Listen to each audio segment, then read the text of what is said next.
Creating your dream world takes ages. I mean, you can't tell me I'm the only one that feels like this. I started this world almost 5 months ago, and I've been playing on this world for over 1500 days now. But I still feel like I'm just starting out, and we're just at the beginning.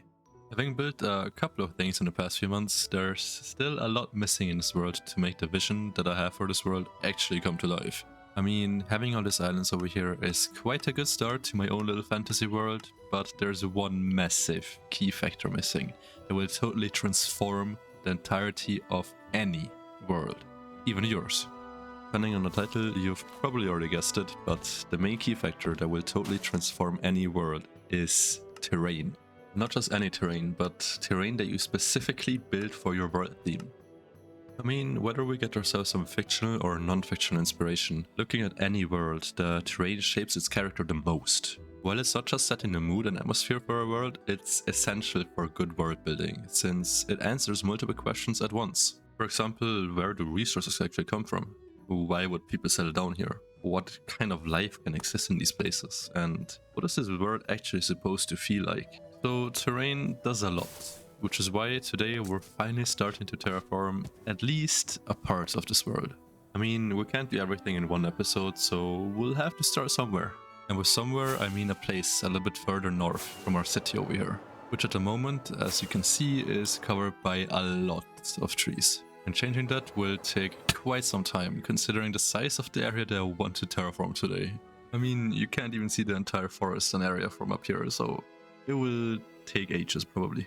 But removing all the trees is a necessary step, sadly, since we won't just build over them and put down some mountains. We'll create some sort of fantasy terrain. And since I'm not a madman, I'll go grab a beacon real quick, in case if we have to remove some existing terrain and stone. And of course the trees. I mean, it might not do much, but I just want to be on the safe side. And we're sadly out of ores, so we gotta go to our gold farm to farm some gold blocks real quick, because we're quite poor lately. I mean, it's looking this bad, so just give me a couple of minutes. And if I'm not wrong, we should have enough gold and gold ingots now, right? I mean, we need 2 stacks and 36 blocks. So it's finally time to go back and get to work now. I mean, the trees won't be removed by themselves, right? So I really don't want to waste any more time. So it's time to stop procrastinating, put down a beacon, and then we can finally start cutting down some trees. I mean, preparing the canvas is important. What can I say?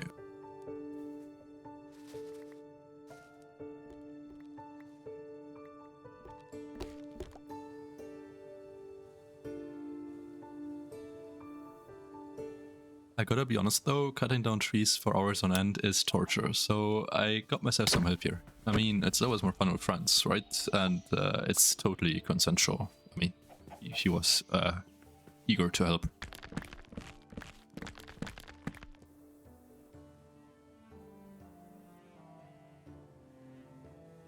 So after another couple of hours and my friend dipping at some point, the trees are finally gone, and I gotta be honest, I'm a bit scared of the amount of wildflowers and leaf litter here. But hey, we won't have to cut down any more trees for a while, hopefully. I think. I mean, I might be wrong, since we might need acacia wood for the terrain, but we will have a lot of birch oak and dark oak wood for now. So that's at least something, right? And we did all that only for the next step that we'll have to take in order to prepare the area here to be flattening almost the entire terrain over here. So there will be a bunch of digging and a lot more torture. But before that, we'll take a break from breaking blocks and head out to the end, since we completely run out of shulkers. And I mean, considering the amount of blocks that we'll have to remove is probably over 300,000, we'll definitely need a bunch of shulkers. So I hope you guys enjoy me slaying shulkers, because there's no way around it. And no, we won't build a shulker farm, okay? We won't. I'm too lazy for that. And I mean, I feel like six stacks of shulkers should be enough for now, so we're pretty set. And now you guys can already imagine what's coming next.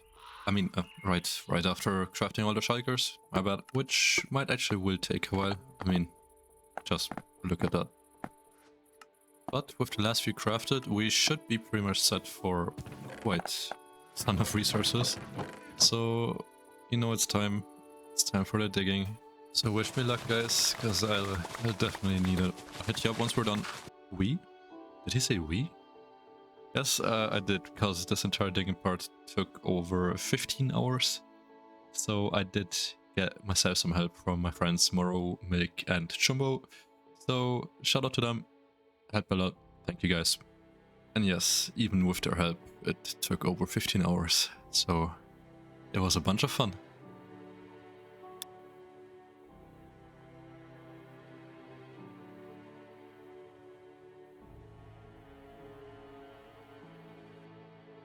With all the digging coming to an end now and about 350 to 400,000 blocks removed, we can finally remove the beacons now, since we should have all the space that we need now to create our own terrain.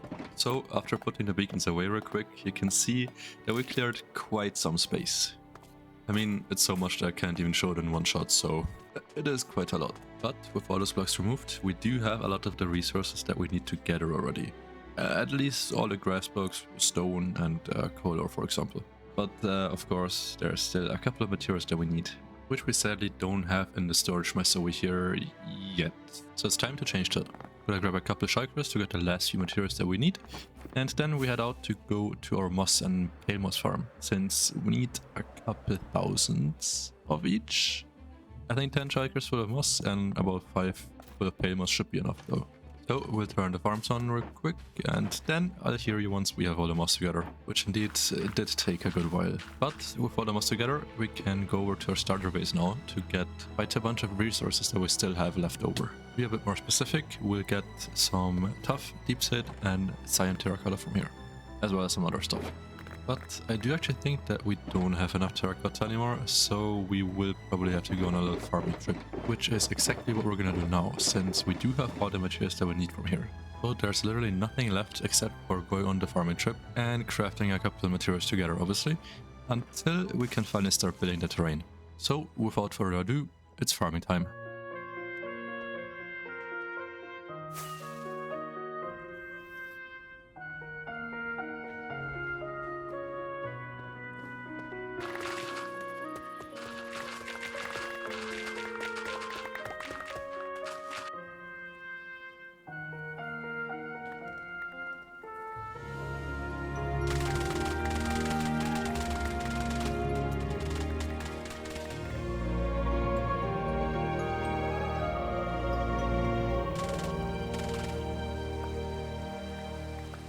With the farming finally done and the last needed resources in our inventory, we won't have to keep digging for a good while, I hope, since we can finally start with building at least a good bit of the terrain. I mean, we got 2 double chests full of shulkers, which are, again, full of materials, so I'd say we won't waste any time and put them actually to use.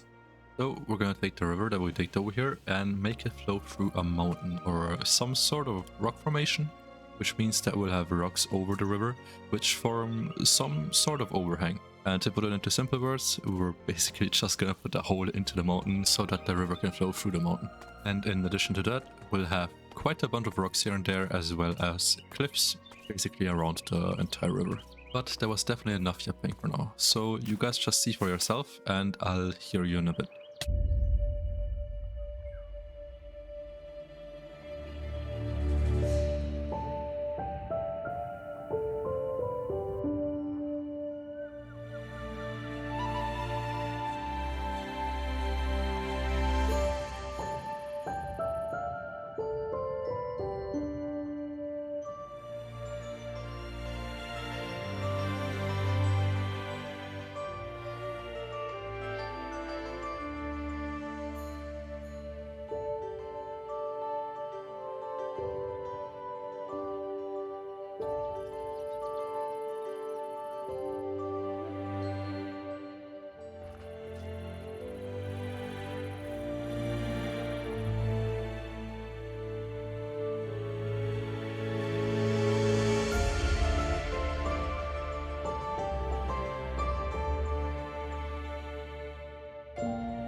Now, it's been quite some time, but we finally have the rather rough part of the terrain in place now.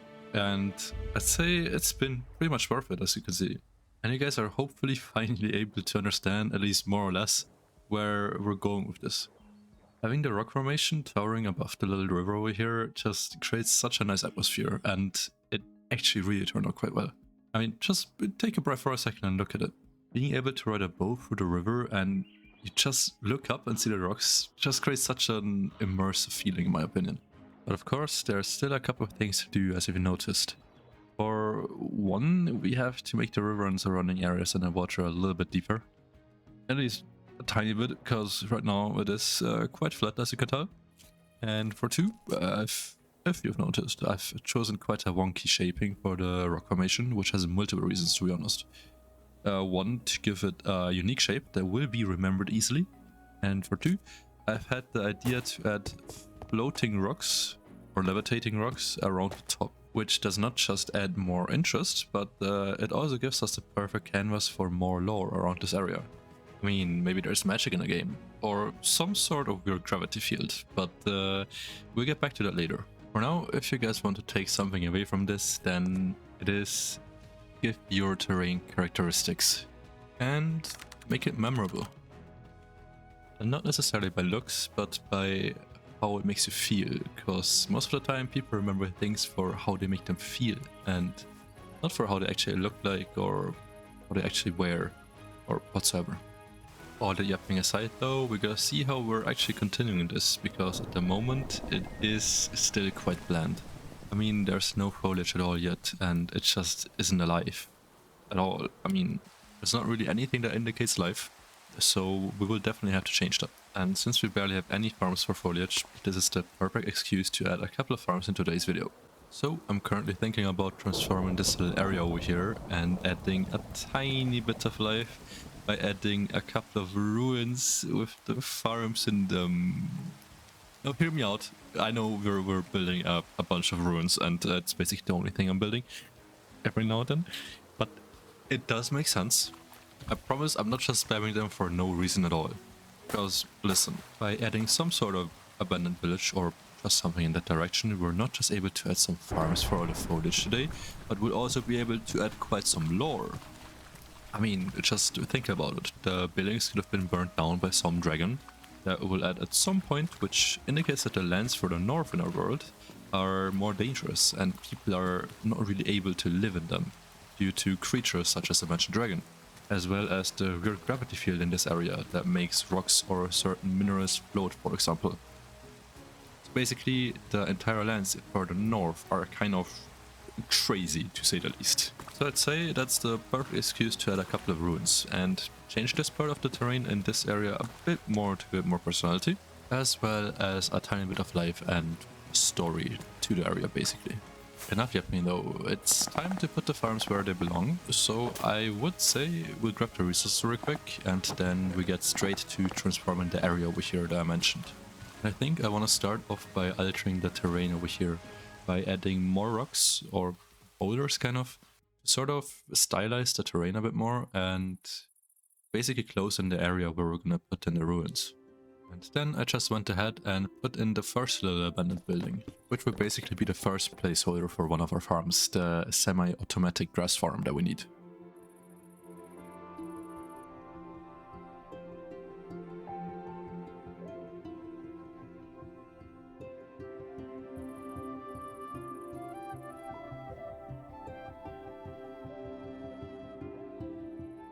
Aside of adding another few rocks and ruins, I've also decided to add the first few trees in this area. And of course, one farm isn't enough, so I've added a little nether sprouts farm as well. And since we didn't have a dry grass farm yet, I've improvised a little farm for those too. And last but not least, I've decided to add a fern farm from Raceworks, which you can find in the description below. After that, it was just adding a few more things here and there, like more ruins, rocks, trees, and a pathway, as well as a little spring.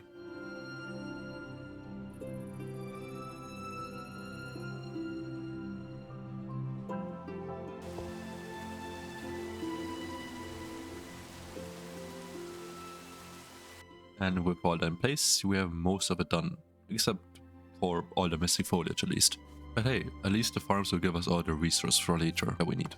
Considering that we'll keep it quite simple, with shortgrass, nether sprouts as as some bushes and fern probably, and maybe some like leaf stuff, and probably not too many flowers. I honestly really like though how this place turned out with all the little burnt down buildings and the rocks surrounding them. It does kind of make it feel cozy, and once all the foliage is in place, it will look even better. I mean, it's genuinely insane considering the impact just some short grass can have on the entire terrain. Like, you don't even have to overcomplicate it. Just some short grass makes it look a lot more organic and just creates this fluffy effect kind of. And it just makes the terrain look way less bland.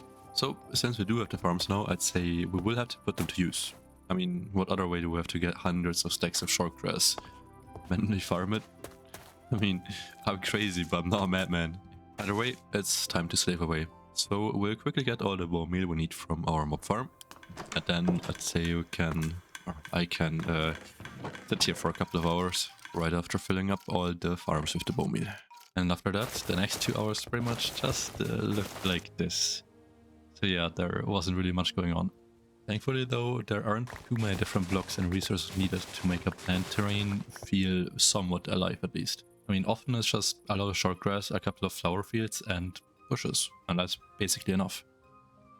So after another hour and having farmed thousands of grass, fern and bushes as well from our bush farm, we should have everything together now, since we did have most of the items left over that we don't need a huge amount of. So having all the items together now, there's nothing in our way anymore to make this terrain come to life. First off, I do want to deepen our river though, which we need a beacon for real quick, because we really can't leave the river like this. I mean, it's way too flat and it just looks ugly. So we'll get the beacon real quick, put it in place and set it up. And then it's already time to start digging, but don't worry, we won't have to dig as much this time, since for now I just want to be able to look at the river without any shame. So the next 2 hours was basically just digging and cleaning up our little river.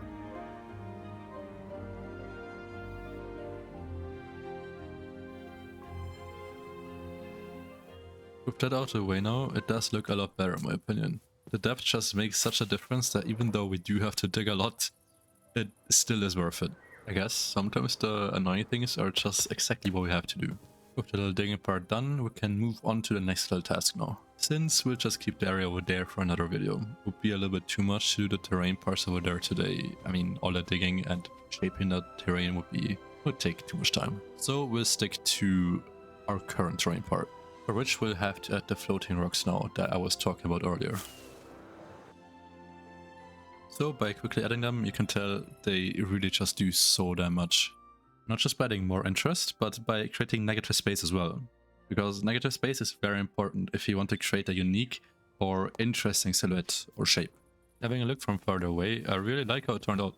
Sometimes with terrain you don't actually need to do as much to go from bad to good. Just all in the small little details and ideas that you put into place and that you actually pull through. Well, all the foliage is still missing though, and we can't really get around it, so let's say we'll go ahead and put all the grass and bushes into place now.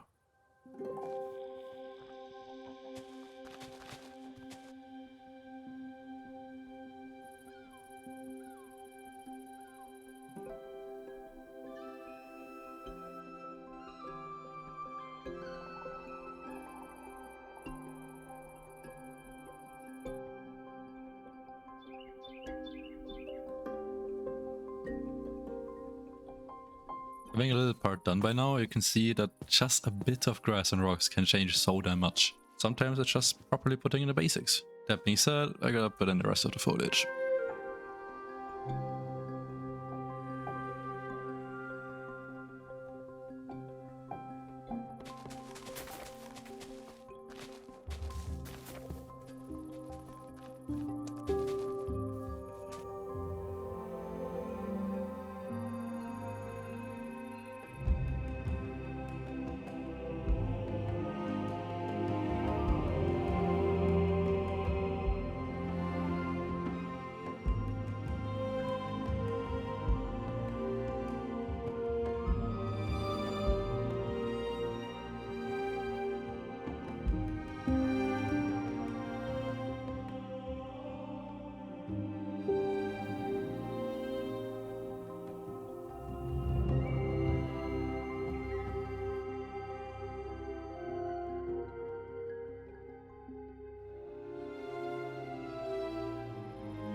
With the foliage in place now, it isn't looking too bad at all.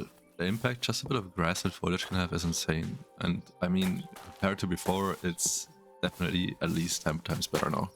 The foliage really adds so much to the atmosphere, and we finally do get the fantasy landscape vibes that I was going for. And we just had to use a couple of nether sprouts here, some bushes, ferns, and a ton of short grass. So considering the small amount of effort put into the terrain, I'd say it has definitely been worth it. Since the impact of the terrain on the world is just so huge, especially in terms of world building, because terrain and landscapes create perspective and a solid foundation for the lore of your world. And together with the little details such as the floating rocks or the abandoned village over here that was burnt down by a dragon, we're already starting to tell stories. With the foliage in place, we're kind of done with the first version of this area though, so it's time to grab all that and put it away for now. I just gotta say that with the foliage, the little village just looks so much better now. It's literally insane. Quickly removing the shulker, and then it should be pretty much all good over here. Except for this area. Never mind. Forget the foliage in this place. So we'll quickly grab some grass and fix it real quick. Having that done, I really do hope I haven't forgotten anything. But it does look like I haven't, so I mean, we can maybe put a fucking quill in this lectern at some point, but hey, that's probably for next time. Because for now, I'm pretty much happy with how the terrain turned out so far. And we'll still have the next few episodes for even more detail here and the other areas, since I've already got some stuff in mind for those. But for this episode, it would definitely be way too much to do them as well. So we'll just ignore the flat water parts over here and the undone terrain and just admire what we've already built. And with that being said, we're coming to an end with the video. So I really appreciate you guys for watching, and I really hope you enjoyed the video. Special thanks to my patrons, which are on the screen right now. There will be a new word download coming up tomorrow. Feel free to check out my Discord and let me know any of your ideas for our little landscape or the world in general. And yeah, you guys take care, and I'll see you in the next one.